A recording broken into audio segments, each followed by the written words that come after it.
Kinna Ketha Chipapi Mahato. Ginna Miro Matama Talawa Matama Shui Siena Kimbiro Walitene. Kinna Mantola Tapala Klu. Ihwa Isuma Mushate. Kinna Tabali na Bunyani. Kiswara nakaya pili nakaya ya tsushi. Matabo ngola tsushi wala teledi wala matabo kampe. Ke hopela o tshaba baditi. Thank you so much, Madam Chair. This morning you said I looked so I'm nervous. So I would like to thank you for the opportunity and thank you colleagues who stood here before me. And I must say that this is the first time I am attending summer conference, and I have been really privileged to be in the presence of colleagues with Festival of Ideas. And I've learned so much. I would like to thank the summer president and his team and the local organizing committee for organizing this wonderful conference. I would like to also thank our host, Lutuli Museum. I was here 2 years ago on a storytelling festival. It's not my first time here, and it is good to be here for summer. Thank you so much. And I would like to also acknowledge Mpati, my boss, and our colleague Trish Huma. We come from Kimberley. We are from William Humphreys Art Gallery in Kimberley, Northern Cape. And I'm just going to take you through the work that we do at William Humphrey before I jump onto the historical legacy of the political figure of the 18th century. So we are one of the 3 national museums under the Department of Sports, Arts and Culture based in Kimberley, Northern Cape. We do host or conduct permanent and temporary exhibitions. We also do acquisition every year of new works. We do also have public engagement programs where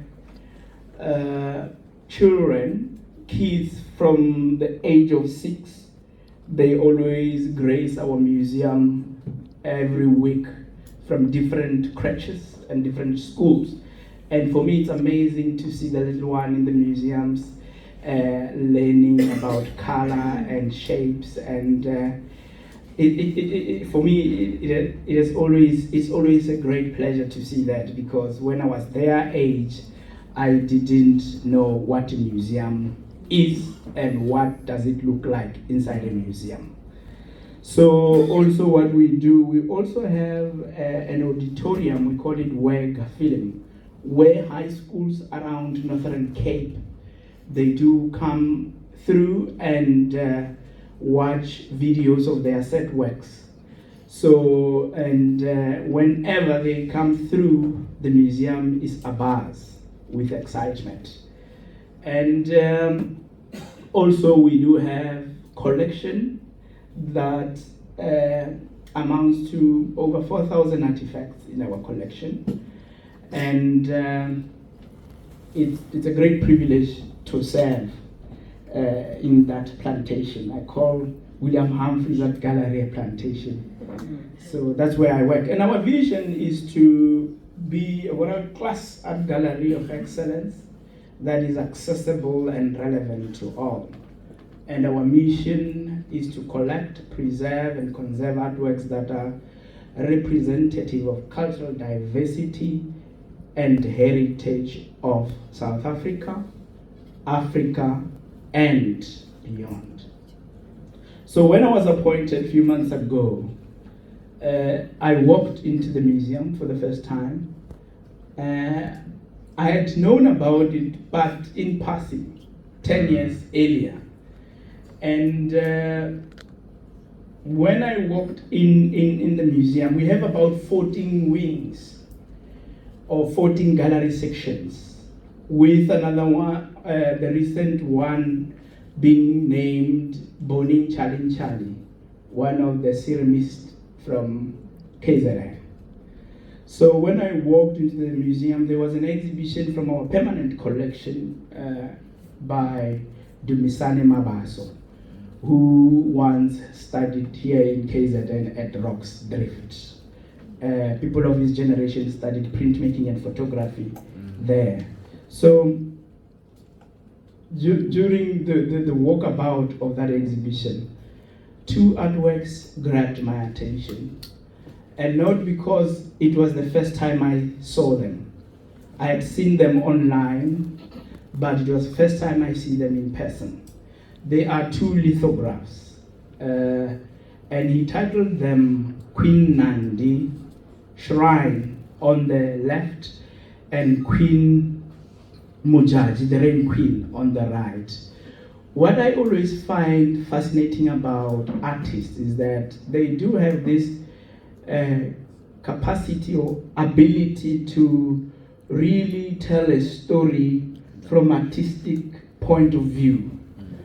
And this is what Zakes Mda calls, he calls it repatriation of memory.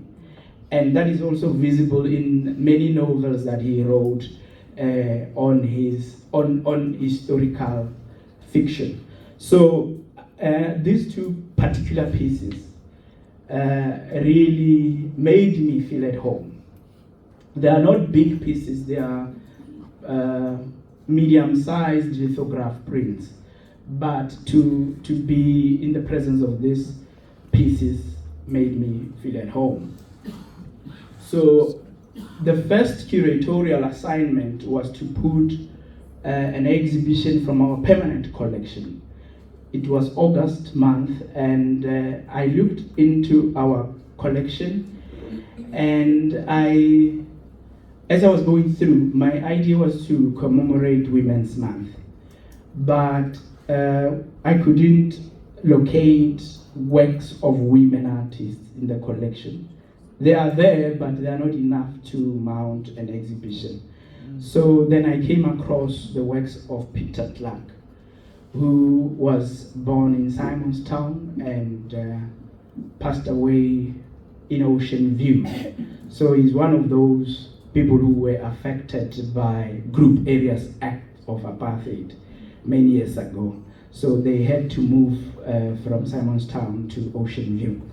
So as I was looking and going through his works, we had about 28 of his artworks. And myself and my team, we assembled the works for the exhibition, and as we went through all of them, we came to agreement that we can title the show, "For Some, the Pathway to Education Lies Between Thorns." This particular piece is a lino-cut color reduction, and it was done in 2008, but it was inspired by his visit from 1960s when he was visiting Texelsdal. All right. So what this exhibition taught me was that upon putting it up, I spoke to my colleagues, the museum attendants from the front office, to take them on a walkabout. I did that, and after 40 minutes, I asked them what they make of the exhibition. One colleague said to me that, "Chipapi, I'm shocked." And I was worried because I don't think I should shock people. So, and he explained that he's shocked that for the first time, after working there for a few years, a curator happened to give them a walkabout. But he said, from now on, I'm going to give tours with confidence and much broader knowledge from this walkabout.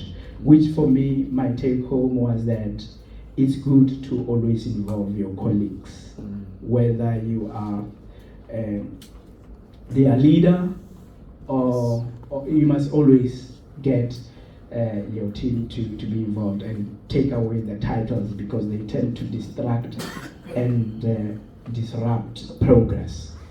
So, and the display when I got there in the front, in the foyer, was this particular exhibition called My Heart Stands in the Hill by Jeanette Deacon and Craig Foster. This exhibition has been there for many years, I think for 15 years. So, and I thought it was time to put it to rest. And when I did that, I had this exhibition up, which we titled it Inclusivity and Diversity, because it is by various artists across gender, across race, across cultural spectrum. Okay, because I'm running against time, I'm going to briefly share with you the exhibition I did for my master's degree. It was an artistic research that looked at the life and times of one of my favorite political leaders of the 18th century, that is Queen Monyalwi Mosanyana Manthatisi, who was born 1784 and passed on 1847. So she became the leader of the Batlokwa in 1813. From 1813 to 1824. For a decade, he led the Batlokwa people. She is from the Basia, and she was married to the Batlokwa. Why I dedicated my artistic research on this particular figure was that I felt that I didn't know much about her, and most people didn't know much about her. Ntate Dube spoke about 4 women who started the riots or who started the march or protest, but they are being regarded as nameless because we don't know their names. So when I came across the name of Queen Manthatisi, I was really inspired to go and embark on an artistic research that seeks to really bring her memory and her legacy to the fore using my art. So it started in 2016 when I was reading a book called The Realm of the Rain Queen. Thank you. The Realm of the Rain Queen. I came across this name, and I then decided to work on a body of work that looks into the lives of women leaders of the 18th century. And I included in that exhibition Queen Nandi, I included the Rain Queen, I included Manthatisi. And later on, 6 years later, I exhibited a body of work looking also into her life. What was interesting for me in this artistic research was that her contemporaries like King Moshoeshoe, they are being written about even before they were born. So King Moshoeshoe was written about when he was still in the belly of his mother, Mehulu. So and with Manthatisi, you only get to know about her when she's about to be married off to the Batlokwa and become a leader, and you don't hear more about it. So I developed 10 fictional stories that seeks to close, or that seeks to really cover her life from when she was a little girl until her reign, when she handed over the throne to the son, King Sikonyela. So, and what was interesting is that we didn't know about who was the mother of Queen Manthatisi, but we know about his father, who was King Motaha. So